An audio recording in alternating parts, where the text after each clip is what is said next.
தந்தை வைத்த சோதனை அப்படின்னு ஒரு தொடர்கதை பார்த்துட்ருக்கோம் இல்லையா? இந்த கதையில் வர பையன் அந்த 3 கூடைகளில் இருந்த பூக்களையும் விற்க முடியாமல் கஷ்டப்பட்டுட்டு இருந்தான் இல்லையா? இந்த வாடிய உதிர்ந்த பூக்களை யார் வாங்குவா?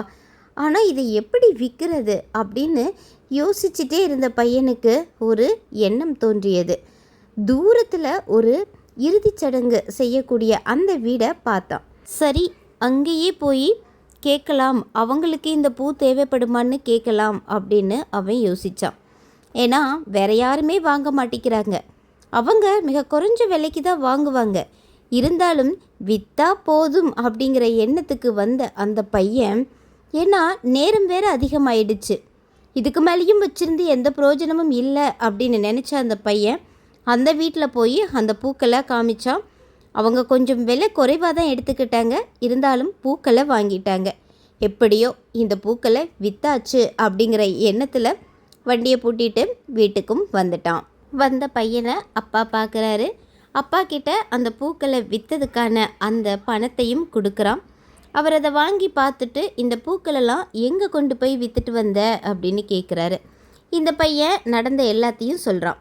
அதுக்கு அந்த அப்பா, சரி இதே போட்டியை நாளைக்கு நான் எடுத்துக்கிறேன், உன்னை விட குறைஞ்ச அளவுக்கு பணத்துக்கு விற்பனை செய்தால் இந்த போட்டியில் நீ வெற்றி பெற்றாய் அப்படின்னு அறிவிச்சிடலாம் அப்படின்னு சொல்லிட்டாரு.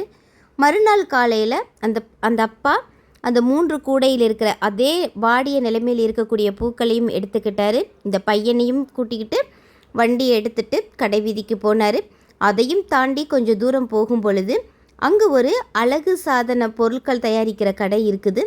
அந்த இடத்துல கேட்குறாரு, இந்த பன்னீர் ரோஜாக்களை அங்கே கொடுத்து, இந்த பன்னீர் ரோஜாக்கள் உங்களுக்கு தேவைப்படும் அல்லவா, நீங்கள் அழகு சாதன பொடிகள் செய்வதற்கு அப்படின்னு பன்னீர் ரோஜாவோட பெருமைகளை சொல்கிறாரு. அவங்களும் அந்த பூக்களை வாங்கிக்கிட்டு அந்த பூக்களுக்கு உரிய பணத்தையும் கொடுத்துட்றாங்க.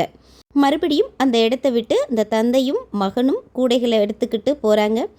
அடுத்து ஒரு வாசனை தைலம் தயாரிக்கக்கூடிய அந்த இடத்துல மல்லிகை பூக்களையும் நாட்டு மருந்து கடையில் தாமரையவும் கொடுத்து அதிக லாபத்துக்கு அந்த அப்பா விற்பனை செய்து காட்டுகிறார்.